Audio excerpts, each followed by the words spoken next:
qu'est-ce que j'appelle des obstacles?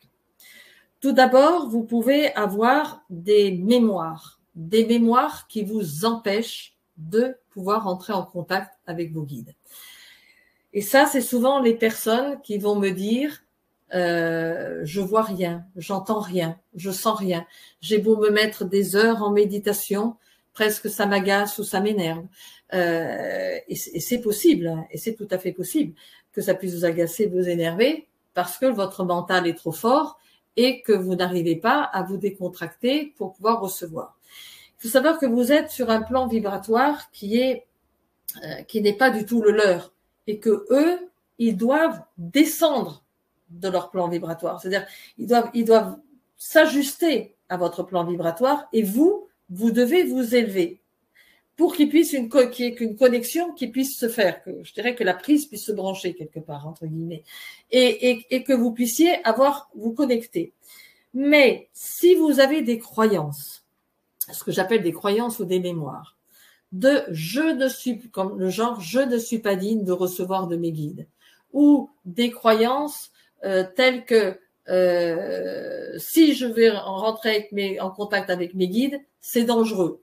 Parce que, bon, moi je crois aux autres vies, hein, je crois à la réincarnation, après personne, voilà, tout le monde n'est pas obligé de croire à la réincarnation, mais je pense que pour moi, on n'a pas qu'une seule vie et qu'on vient pour se perfectionner sur cette terre et s'élever et trouver l'éveil sur la terre. Et mes guides, les guides nous disent que vraiment, on est là sur la terre, qui est un des plans les plus difficiles pour faire des expériences qu'on n'a pas réussi dans nos vies passées. Et plus vous souhaitez quelque chose, plus en général, c'est la chose vers laquelle vous devez aller, plus vous la bloquez. Parce que quelque part, quand on veut quelque chose, on est dans le vouloir, on bloque ce qu'on voudrait atteindre. Parce qu'on est tellement dans le vouloir, eh bien qu'on n'a pas ce qu'on veut. Donc quelque part, il faut aller dans ce lâcher prise.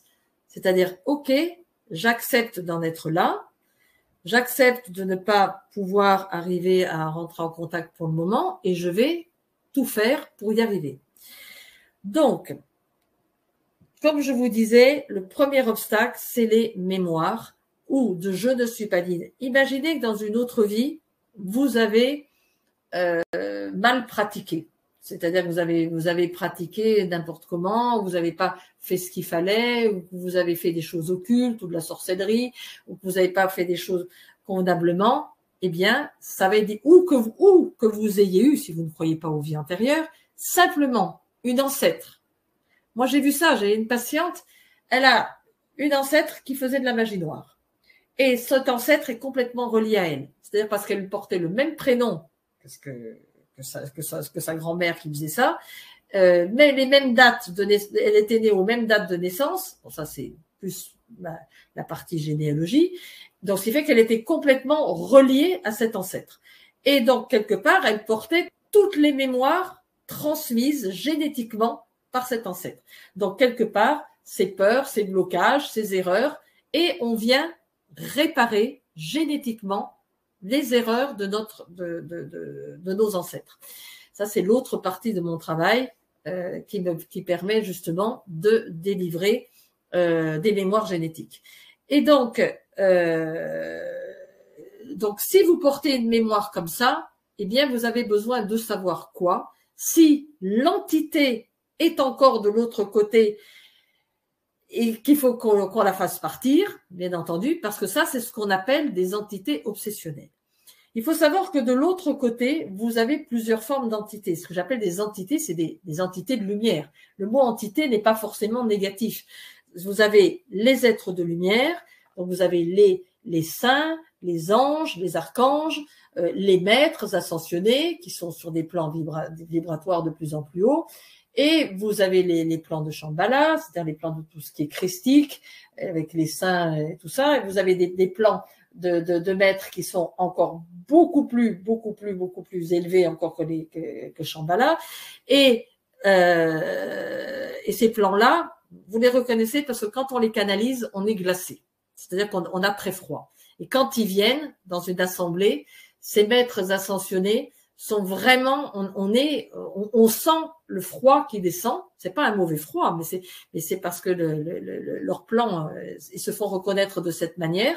Mais les messages sont nettement plus beaux, Et selon ce que l'on capte, on va changer de voix ou on va changer de timbre d'expression. On va pas avoir les mots qu'on a d'habitude quand on canalise, quand on va exprimer les choses de leur part.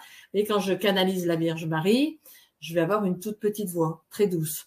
Quand je vais canaliser le Padre Pio, les gens me le disent, parce que bon, moi je n'entends pas, je suis dans un état de transe, donc quelque part les gens me disent, là c'est beaucoup plus sec, c'est beaucoup plus ferme, c'est toujours avec beaucoup d'amour, mais c'est beaucoup plus ferme, c'est beaucoup plus carré. Padre Pio, il est comme ça, il est vraiment, il est carré, il est ferme, et alors que Marie, quand on va canaliser la Vierge Marie, c'est très doux, les mots sont d'une douceur implacable, c'est vraiment c'est totalement différent. Pour ceux qui ont pu voir les canalisations de Pierre Lessard, je veux dire, je cite parce que moi j'avais été très impressionnée par ces canalisations qui sont extraordinaires. On voit, il change de mimique, il canalise le Maître Saint-Germain et il a plus du tout la même expression, plus du tout la même voix.